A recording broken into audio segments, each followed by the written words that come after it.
کہ لڑکا بہت خوبصورت ہے تو لڑکی بھی بہت خوبصورت ہو. ہر ماں چاہتی ہے میرے بچے کے لیے کوئی پری آئے، جبکہ ہماری سوسائٹی میں پریاں تو ہے نہیں. اب وہ جو پری دیکھنے والا معاملہ ہے اور شہزادہ گلفام دیکھنے والا معاملہ، کہ کوئی اپنی بیٹی کے لیے شہزادہ گلفام دیکھنا چاہے، تو شہزادے بھی اب نہیں ہیں اور پریاں بھی نہیں ہیں. تو ایسی صورت میں جو آسان ترین طریقہ ہے اور جو لانگ لاسٹنگ ہے اسی کو اختیار کرنا چاہیے. دینداری کی بنیاد پر نکاح کرنے چاہیے. باقی اگر کسی کو دین کے بعد کوئی مالدار ہے یا کسی کا حسن و جمال ہے تو یہ الگ معاملہ. رشتہ صرف ایک لمحے کی بات نہیں کہ شادی کے موقع پر جوڑا بیٹھا ہوا کیسا لگے گا، یا یہ کہ دونوں کی شکلیں باہم ملتی ہیں یا نہیں ملتی، یا یہ کہ ایک دوسرے کو سوٹ کرتے ہیں نہیں کرتے. بات یہ ہے کہ یہ رشتہ کس حد تک پائیدار ہو سکتا ہے. تو پائیداری اخلاق اور دین کی وجہ سے آتی. اخلاق اور دین کے بغیر رشتے میں پائیداری نہیں آ سکتی. جب آپ صلی اللہ علیہ وسلم کے نکاح کے لیے سیدہ خدیجہ نے پیغام بھیجا.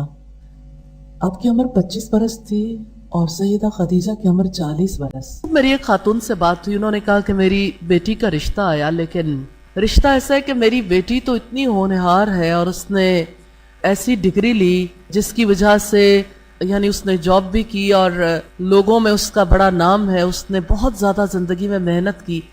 اب اگر میں اپنی فیملی میں سے آنے والے ایک ایسے رشتے کو دیکھوں کہ لڑکا صاحب اخلاق بھی ہے اور میں اسے بچپن سے جانتی ہوں، بہت زیادہ اچھا لڑکا ہے، لیکن اس کی تعلیم کم ہے، تو مجھ سے جب انہوں نے کہا کہ آپ اس رشتے کے بارے میں غور کریں تو میں نے کہا میں غور کیسے کر سکتی ہوں، دونوں کی تعلیم برابر نہیں ہے.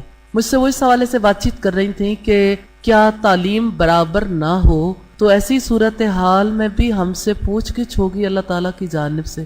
میں نے کہا تعلیم تو کسی کیٹیگری میں ہی نہیں آتی. 4 چیزیں ہیں جس کی بنیاد پر نارملی رشتے کیے جاتے ہیں: حسب، نسب، مال، جمال اور دینداری.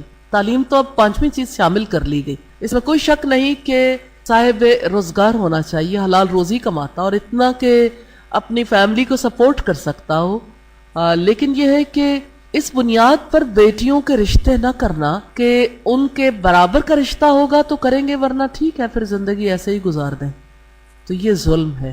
شریف بچیوں کے لیے بھی زندگی ایسے بسر کرنا انتہائی تکلیف دہ ہے.